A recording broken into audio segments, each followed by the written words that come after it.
नमस्कार प्यारे बच्चों, अब आप इस विषय के वीडियोज एक साथ भी देख सकते हैं। इसके लिए वीडियो के नीचे मेरी चैनल में जाके प्लेलिस्ट में जाएंगे तो इस विषय के वीडियोज एक साथ देख सकेंगे। तो बच्चों, पिछले वीडियो में हम सीख रहे थे हिंदी कक्षा 8 द्वितीय सत्र का काव्य नंबर 6 तूफानों की ओर, और कवि का नाम था शिव मंगल सिंह सुमन।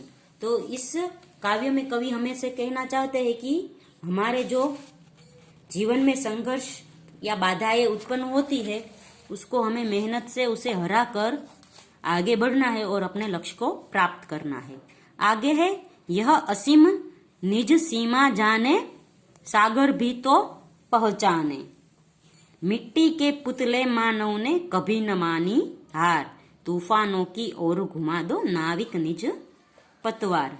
तो असीम यानी जिसकी कोई सीमा है नहीं है वह, तो यह समुद्र और वह तूफान आज असीम दिखाई देते हैं, यानी हमारे जीवन में कठिनाइयां है जिसका कोई अंत ना हो ऐसा दिखाई देता है, पर इनका सामना शायद ही कोई कर सके, लेकिन मनुष्य सब कुछ कर सकता है। भगवान ने उसको शक्ति दी है कि वो सब कुछ कर सकता है। कभी न मानी हार मानव ने, यानी मानव है वो कभी हार नहीं मानता। वो मिट्टी से बना हुआ है, फिर भी वो सभी कठिनाइयों से लड़ने का साहस उसमें है। तुम अपनी नाव है वो लेकर चलो और सागर को भी बता दो कि मानव है वो मिट्टी का पुतला है, पर समुद्र के सामने हार नहीं मानेगा। समुद्र यानी कठिनाइयां, तो मानव है वो कठिनाइयों के सामने हार नहीं मानेगा। मानव ने कहीं भी अपनी हार नहीं मानी है, इसलिए कि हे नाविक, तुम है वो तूफान की ओर यानी कठिनाइयों की ओर हमारी नाव आगे बढ़ा दो। तो इन पंक्तियों द्वारा कवि कहता है कि यह समुद्र और वह तूफान आज असीम दिखाई देते हैं, यानी हमारी कठिनाइयां का कोई अंत नहीं है ऐसा दिखाई देता है। इनका सामना शायद ही कोई कर सके, लेकिन मनुष्य सब कर सकता है। इसलिए कहता है कि तुम अपनी नाव है, नाविक से कहता है कि अपनी नाव लेकर चलो और सागर को भी बता दो कि मानव मिट्टी का पुतला है, पर वह समुद्र के सामने हार नहीं मानेगा। मनुष्य ने कहीं भी अपनी हार नहीं मानी है। आगे है, सागर की अपनी क्षमता है, पर माझी भी कब थकता है। माझी यानी जो नाव चलाने वाला है वो, लेकिन सागर की अपनी क्षमता है, सागर की लहरों में इतनी शक्ति है, पर जो नाव चलाने वाला माझी है वो भी, उसके पास भी आत्मविश्वास और हिम्मत है, वह कभी नहीं थकता।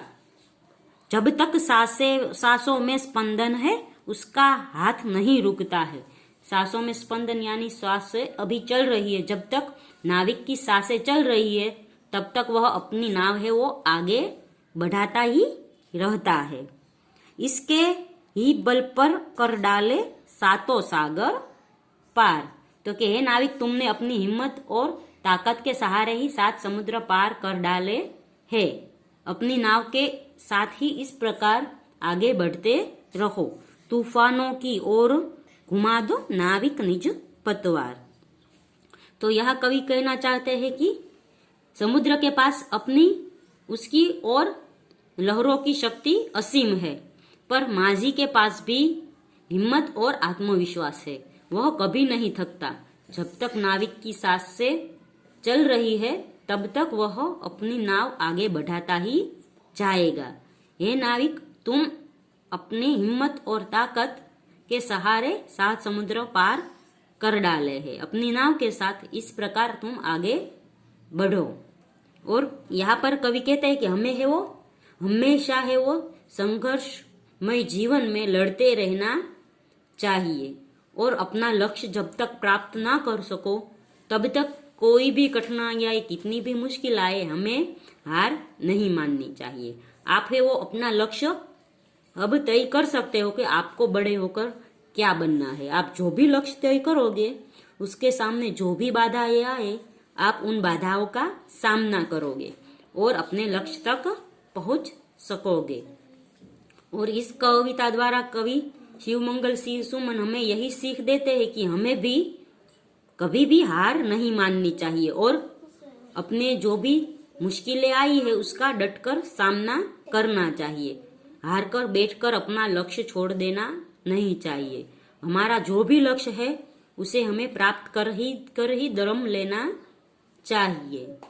और जीवन में तूफान कितने भी आए, मुश्किलें कितने भी आए, हमें है वो हमारा कर्तव्य नहीं भूलना चाहिए। जब तक हम अपने लक्ष्य पर प्राप्त ना कर सके तब तक हमें है वो शांति से बैठना नहीं चाहिए। हमें है वो कुछ ना कुछ उद्यम करना चाहिए जिससे हम है वो लक्ष्य प्राप्त कर सके। कठिनाइयां तो सबके जीवन में होती है, पर उन कठिनाइयों से आगे बढ़कर ही हम है वो हमारा जीवन सुंदर बना सकते हैं। तो बच्चों, यहाँ पर काव्य खत्म होता है। अगले वीडियो में हम इस काव्य का अभ्यास सीखेंगे।